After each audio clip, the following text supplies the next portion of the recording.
We were going to shoot some photos for 1999 and the videos for 1999 and Corvette. And he walks into rehearsal and they brought it to him, this shiny purple trench coat, and he puts it on. Wow, we're going for showbiz now. Between 1999 and Purple Rain was the breakdown. There was the breakthrough, but then there was the breakdown. The first 5-year contract's going to be up in about 6 months. We've done, I think, a magnificent job. He was a couple of million records, and he could sell 1,000 seats, 2,000, maybe 2,500. So I'm sure he'll sign it. Steve was on tour with Prince. Prince wasn't big. I send Farnoli a new contract for him to sign. Farnoli calls, and he tells Joe and I, unless you get him a major motion picture, he won't sign it. I went to our lawyer, and Skip Rittenham, and he gave me William Blinn, and we got a screenplay. You know, he had done Brian's Song, which was an excellent TV movie, but... The preparation for Purple Rain happened while I was in the band. The screenwriter that wrote the initial screenplay and script literally was on the bus with us for the first, couple of months of the tour. And the script writer, he could get the characters. Drawing from real events to begin to write this script. We were about to do this film. We were well aware of it. The dynamic played out in a loosely based form with all the characters. Everything in that film, in terms of the storyline, was a dynamic that was present in the band. Wendy and Lisa were nurturing but pushing. We were on a vacation for Christmas holiday in New York City, and we were all at the same hotel, and I was practicing. We were all playing instruments, and I was practicing my guitar. And Mr. Nelson was walking to his hotel room and overheard me. The combination of Wendy and Lisa in the film and the tension over the songs, and when the script was originally written, it was a conflict between Prince and I. That conflict became so tangible, I just became so unhappy. We had done American Bandstand, which we opened for the Stones, and played the biggest shows and the smallest shows. I kind of reached the point where, is that all there is? In regard to my involvement in the band, it came to a head on that 1999 tour. Des Dickerson didn't go to soundcheck that day. Honestly, at that point, I was just so tired, not so much physically as just kind of emotionally, that I couldn't imagine staying. And then you had me, who really loved him to death, and Vanity, who adored him and loved him beyond. But then the tension with Morris and him. And I was hanging out. He said, do you know Controversy? Take my guitar, which was the Honer. He said, go up on stage with the band. He was going to go out into the auditorium and walk around and check the sound. We rehearsed 8 hours a day, every day, 7 days a week. And he would just listen to it all night long and just pull stuff out of it. With Matt just jamming on something and come on to the house, He was a driver, man. That dude was a driver. We jammed all the time. Be like, roll the tape. We were up till 7 this morning doing lights, and I had lost track of time and went into a jam that lasted about 30 minutes. By then it was 6:30 in the morning, and everybody's looking at me like I need assistance. We rehearsed many hours, and he saw to that because we were under his production company. And in the movie, both groups are acting as if they're their own entity, but in real life, all of the groups are under Prince's control. So, because even though the time is a time where we're on a band, and if you look at it on a business document, we were Prince's band, another one of Prince's bands. Prince had accumulated so many songs and different styles. The best outlet was, how do I get these songs? The first allegiance, I think, was to the songs. And the songs kind of found the people. So when he changed streams from the Controversy record, and he leapt right into, I'm going to get a hit record. I'm going to play in the game. He'd come all the way from the alt side and went right in. But he knew that, I put a blonde girl, cater to the MTV generation. It kind of worked.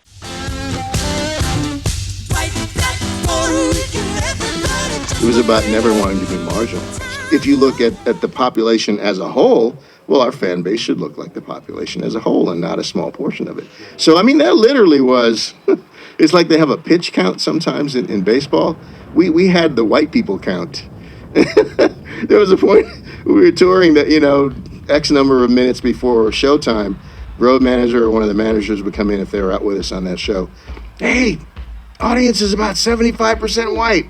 And then that number kept going up. You know, we got to the place where it was like, the audience is over 90% white. And again, it was just one of those things where we didn't want to be marginalized. We wanted our audience to look like the Western world. It wasn't the typical looking R&B band anymore. The lighter faces, I feel, my opinion, were definitely calculated marketing. We never were royalty artists individually. Morris was. It really would be nice if Prince was nicer, but you know, look at what's going on, you know. So I guess we can afford to let him be an asshole. He's making you more famous every day. You might not have the money to show for it, but at least you're famous. No, I was never tripping like that because I remember being so broke. No, we were going broke. We were in San Diego. We were all sharing rooms except for Morris. Terry said, man, we got 2 gold albums. They had bumped us up to $250 a week, and we're basically going to say, if we don't get rooms, we're quitting the tour. We said, don't tell anybody. But Jesse, for some reason, went behind our backs and told Prince. I never equated his wealth with what I should be making. For Terry, it was serious. It wasn't a grandstanding type thing. We weren't making any money. I'm broke. I'm in the time. I got gold, platinum. I'm broke as a motherfucker. I didn't even pay attention. I'm so broke. But I knew that was his shit. The reason why you never hear me bitch and moan about it, because it's like you're there by choice. I never knew what the Revolution made. We never dealt with it. I'm sure they were making more than us. We were well below the top level because we were making our little $150 a week in a check. You know, money's one thing, but soul is another.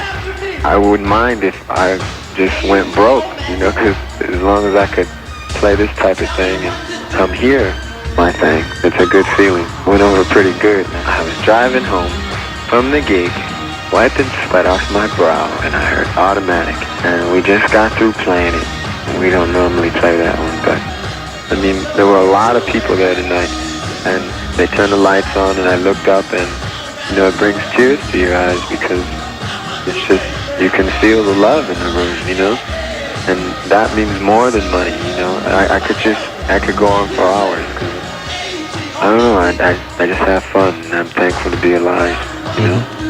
I wanted to give them a little taste of where we live and get a little taste of where y'all live. To me, this is like my second home. I just want to tell all my little motor babies that I'm just happy to be here. If I could spend the night at somebody's crib, you know, I would. This is a hotel. They're real nice to us, but this bed is hard.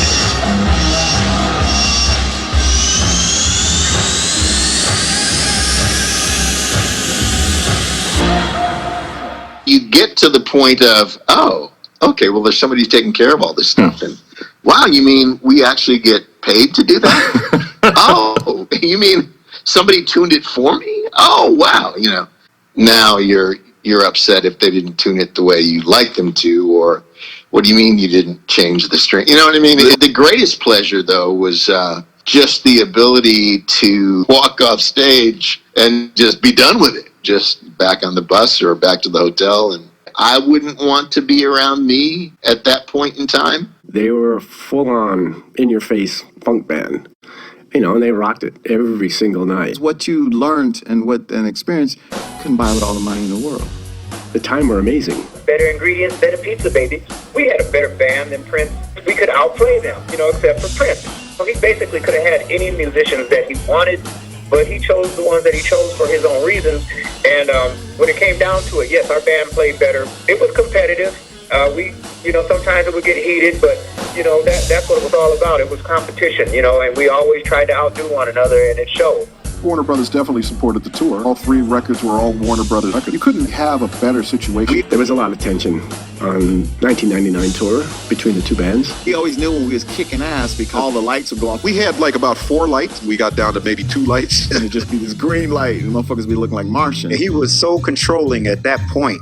It was just happening, and it was one thing after another. The stage got smaller and smaller. We'd have less room. I'm cool. I got on all black. My black ass wasn't seen. They brought out the swatches, and it's like this real cool, this fuchsia.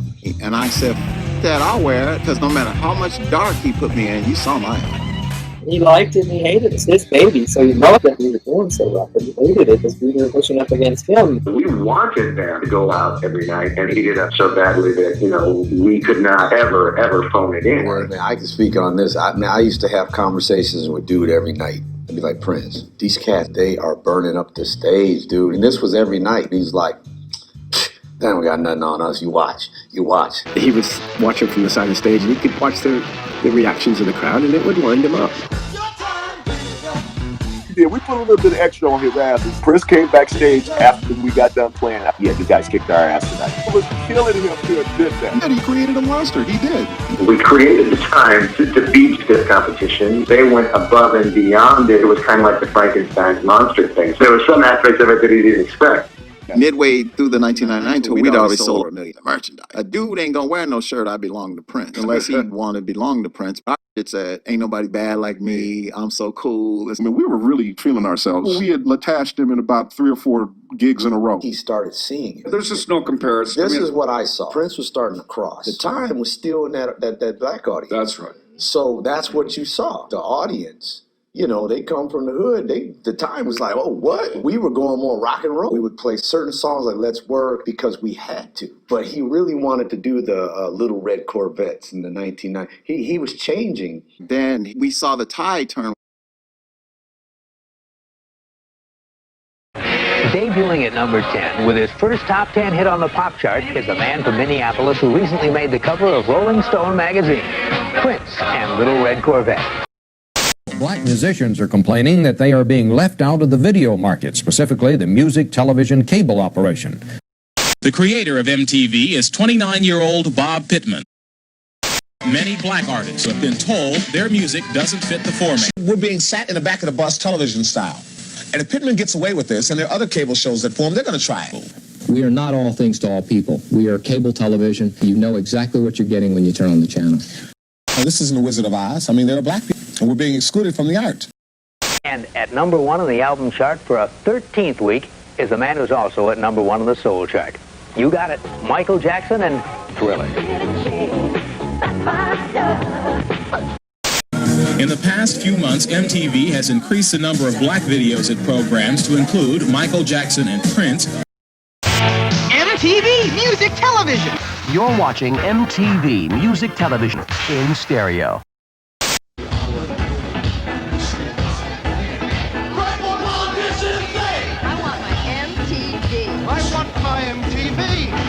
MTV Music Television. Video music. 24 hours a day. And it's stereo. You could really see the shift.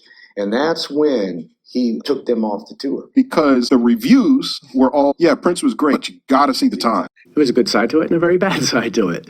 So the management's like, you know, we're going to put you on your own tour. So we were like, okay, cool. And he didn't want that. Then they changed their mind. A lot of the major markets, he wouldn't let the time play. So it'd be him and Vanity 6. And we're up backing up Vanity 6. So we would come out and do the Vanity 6 set, and then we go back in the dressing room, hang out for a little bit, and then we come back out. At the beginning, they would give us like 15 minutes to change, right? And then it got to the point where he wouldn't even give us enough time to change or anything. You just don't need a lot for the time to be mad. We ain't paid. We going back to the hood when the tours, you know, it wasn't a lot. The time would play. They would back up Vanity 6. And depending on the night, he could always plug his guitar in. The whole Frankenstein's monsters of the time in Vanity 6 is, you know, that he created it like a Motown review. To have all these people wear what you want and do what you want and play what you want was a testament to his ability to control a lot of people, as we know. The time was kind of comic relief for him. And whether they felt the same or not, I don't know, but we were all kind of creations in this play. And like Jelly Bean, like the longer he played, the better he got. Another night was we just lit Prince's ass up real bad. We literally pimped off the stage. People were screaming loud, and we was like, yeah, we got his ass tonight. He created a monster and then couldn't deal with it. It was all working against him. You know, he had been such a jerk, man. Because we were so warmed up. It was like our sound check. Right. Playing for Vanity 6. So it even made us better, right? Oh, man, I used to love making them funky, man. We were behind the curtain. Put on capes or we put on disguises because we didn't want nobody to know it was the time. So they couldn't see who we were. We did that for a few shows, and then Prince got the big pink curtain. Sometimes he would be back there playing with us. It would be really funky then because him and Jesse would be playing the guitar and lighting that shit up.